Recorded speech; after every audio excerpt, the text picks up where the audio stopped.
Game na ba? Hi, we are Present Play. My name is Charles. I'm Yugi. I'm JP. And my name is Seb. And today we are here at the Philippine Star to play a game called Pansamantala or Pangmatagalan. Let's go.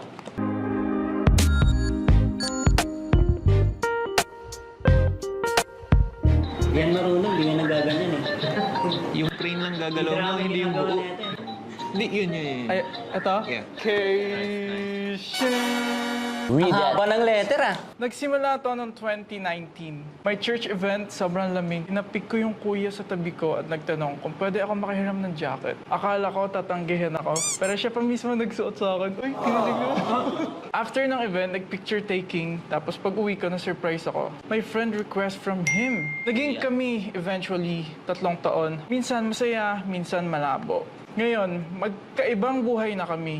Ako, single mom. Siya tuloy sa pangarap niya bilang teacher. Wow. Kung sabay kaming tumanda, kamusta kaya kami ngayon? 1, 2, 3, go. 2, 3, go. 2, 3, go. Medyo may galit siya. Direct, wag niyong i-cut yun. Pansamantala. Pansamantala. For me, kasi the mere fact na Mere fact? hindi nagtuloy-tuloy yung something na meron sila, yun pa lang itself pansamantala na. Kasi parang their stars didn't align.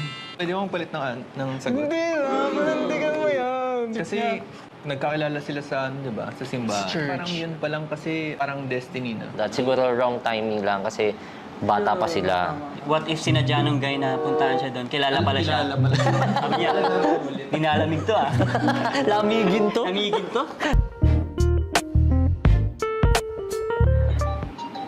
Walang makukuha to. Malabo mata. Malabo mata niyan eh.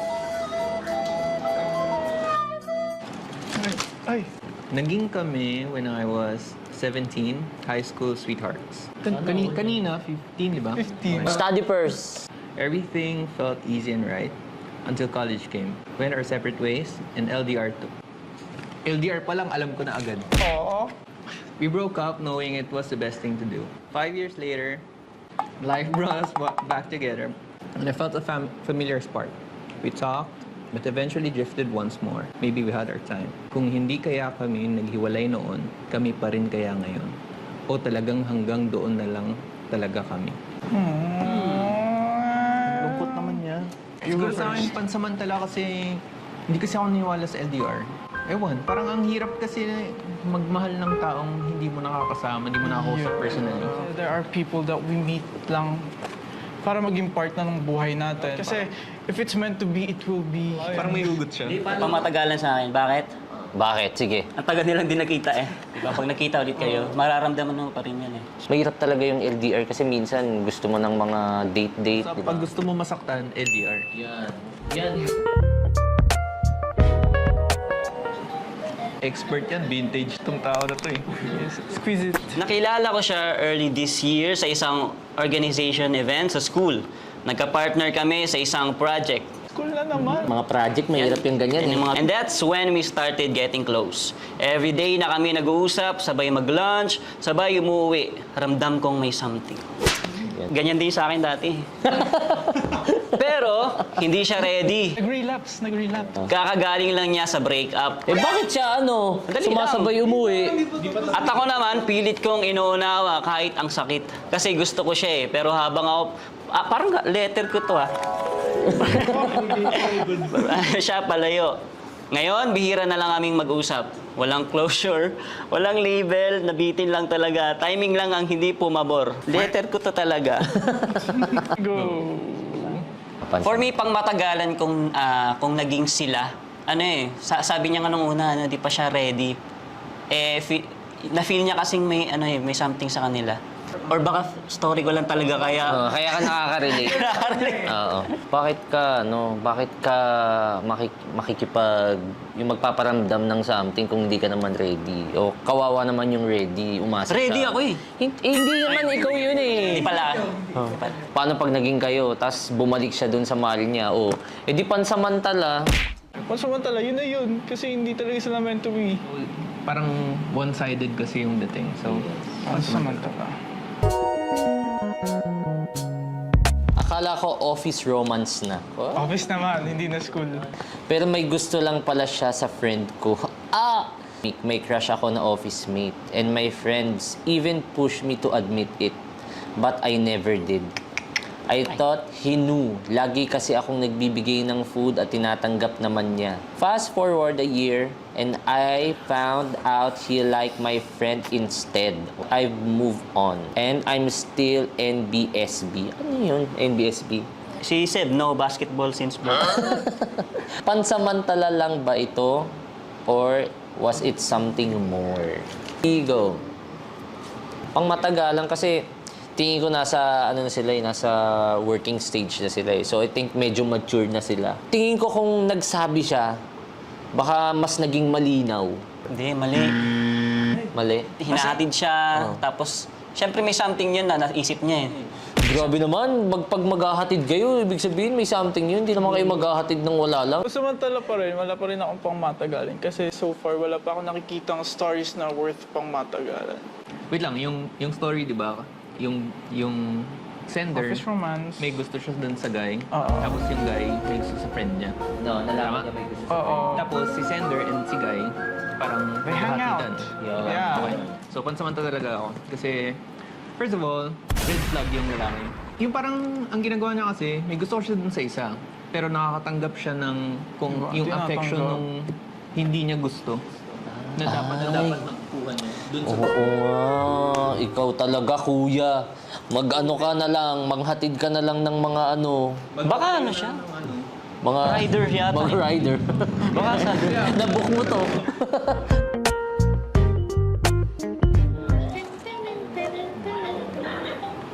Crush na crush ko ang guy na to noong high school. Classmate kong heartthrob, neat, matalino, at boy next door. Isang araw, nabooking ako ng friend namin na crush ko siya. Then nalaman kong crush din pala niya ako. Pero dahil sa tuksuhan, nagkailangan kami at hindi na nag-usap. Fast forward sa batch reunion, ang tagal kong inantay siyang makita at pagdating niya, mas maganda pa siya sa akin.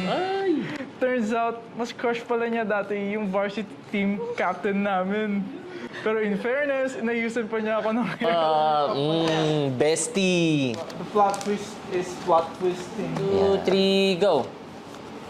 Pwede silang magkaroon ng pangmatagalan na friendship. Kasi nung nag-reunion sila, di ba? Ano, parang nag-click yung personality nila, yung friendship nila. Inayusan siya ng, minake-upan siya, inayusan siya ng buhok. So, I think pwede naman maging pangmatagalan yung friendship nila. Sa akin, pansamantala. Kasi parang nangyari siya sa akin eh. Pero hindi yung part na, yung dulong part. Yung ano lang, yung parang tinukso kayo ng mga high school friends, ganun. Tapos nagkailangan na. Ganun yung nangyari sa akin. Pansamantala talaga. Yun nga, marami siyang pang hindi nalalaman eh, dun sa crush niya eh. No? So, siguro mga ano pa yon, mga puppy love, mga love-lovean pa lang yun, hindi pa yung true love. Feeling, yung sabing crush daw, baka may sabi niya, I like your hair. Paghanga. Paghanga, parang gano'n, hindi pala. Tapos nahiya siya, sabi niya, hindi naman yun ang ibig kong sabihin eh. Or kaya, hinahanap niya pa yung sarili niya. O kaya nalaman niya, nung nalaman na crush, lumipat kasi nalaman na crush mo siya, kasalanan mo pala. Sinisi si sender. Hirap pagbulag ah. May 11-year crush ako, di naging kami. Pero sobrang tagal kong umasa. Lumipat siya ng school na wala ang connection namin. Pero ako stuck pa rin.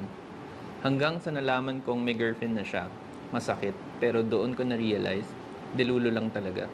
Binalikan ko yung school for closure pero may dumating na bago. Uy! Dati ko siyang classmate and ngayon kami na. Ako ang nag-confess, ako ang nanligaw. Kung gusto mo, ipaglaban mo. Tinaya ko lahat at sa huli, minahal din niya ako at tinulungan niya akong mahalin ang sarili ko. Ready? 1, 2, 3. Huh? Bakit naman ganun? Ang matagalan kasi, ayun, although hindi nag-work yung first love niya, yung crush niya for 11 years, no? Naka-meet naman siya ng isang tao na mamahalin siya, pahalagahan siya. 11 years is so long. Hindi naman naging kayo eh, pero naghintay ka ng 11 years. Tingin ko, yung nakilala niya na classmate niya din dati, yun talaga yung para sa kanya. Kasi dumating siya sa perfect time ng buhay niya. Yeah. Imaginein mo, nung that time, nung matagal, di mo pa gusto yung magiging jowa mo in the future. Yun ang tadhana. Tinuruan niyang mahalin ang sarili ko. Doon pa lang sobrang galing na ni Kuya Ikaw, ganun din ginawa mo di ba? Tinuruan mo rin Oo. Pang matagalan, basta nasa sa inyo rin yan kung paano nyo papahalagahan yung relationship na meron kayo. Sanay na sanay Nakilala ko siya sa dating app noong November 2024. Uy. First time kong gumamit. Nag-click kami agad. Magka-vibe, magka-age, magka-lugar. Naging kami until December came. Doon na rin siya unti-unting nagbago. Nalamig. Isang buwan lang. Hanggang sa makutuban ko, tama nga, active pa rin siya sa dating app. Nasaktan ako. Kasi minahal ko siya ng totoo. Pinaglaban ko siya kahit hindi siya tanggap ng pamilya ko. Pero siya, niloko ako, iniwan ako. After less than 2 weeks, may iba na. Huwag na natin patagalin yung dyan, sagot dyan. May last line pa. Pinilit kong intindihin. Pinatawad ko rin. Parang pero di ko mapigilang tanungin ang sarili ko. Pansamantala lang ba ako o pang matagalan? 3, go. Ikaw, Kuya. Hindi, kasi pag dating app kasi, di ba, sa social media mo lang kasi makikita yan. Pwede mong pekein lahat. Yung filter mo dyan, 100. Yung filter mo, 100. Tapos matalas yung mo. Tapos meron ka pang blush. Ayun nga, mas maganda talaga na kung makipagrelasyon ka, yung nakikita mo mismo. O kaya, nakaka-date mo. Kasi doon mas lalo mo nakikilala yung tao. Pansamantala lang yung nangyari kasi sobrang bilis ng process. Tingin ko si ate, kung ikaw, pangmatagalang ka. Pero huwag ka nang mag-dating app muna. Punta ka sa ibang mga places, kunwari sa work mo o kaya sa church. Pinaghanap mo naman. Hindi, mas okay yun, di ba? Para hindi makakapag-heart ng iba. Sa akin naman, personally, wala naman masama mag-dating app. Pero, kilatisin mo yung tao. Gets naman na naghahanap ka ng affection sa ibang tao. Yeah. Gets naman yun. Pero yun nga, hindi mo siya dapat hanapin sa dating app. Soon, pangmatagalang ka na. Yes. Sa tamang tao. Perfect time, perfect place. Okay, perfect up. Perfect up.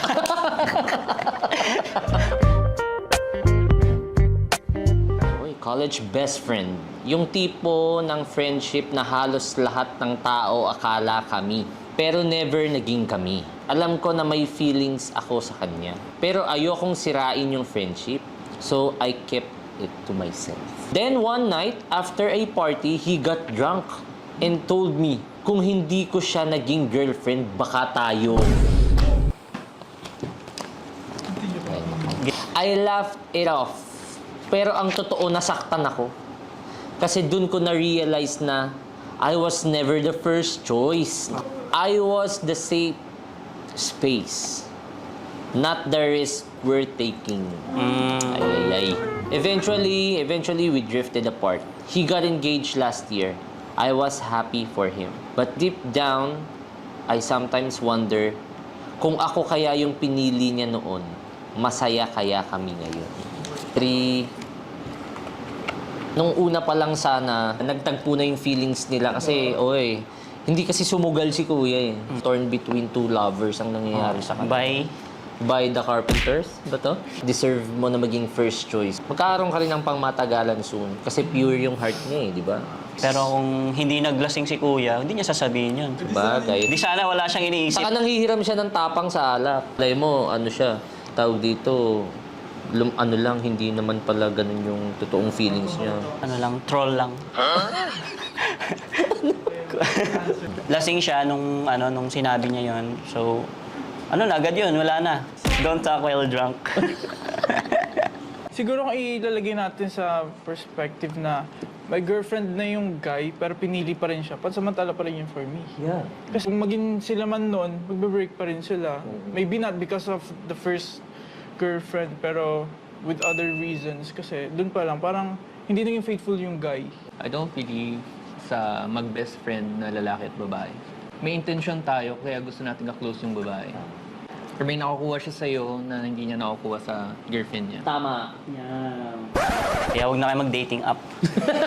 Kanina pa yun. Kanina pa yun. Ibang story na to. Ibang Best story friend. na to. At talaga namang sobrang saya ng game natin. Nag-enjoy ba kayo? Syempre naman. Saya, nag-enjoy talaga tayo eh, no? Ano naman, our latest single, Pansamantala, is out now sa lahat ng digital streaming platforms. And you guys can watch the official music film of Pansamantala on our YouTube channel. Just search Press It Play Pansamantala official music film on YouTube. And you guys can stay connected with us by following us sa mga social media accounts namin everywhere at Press It Play. Once again, we are Press It Play.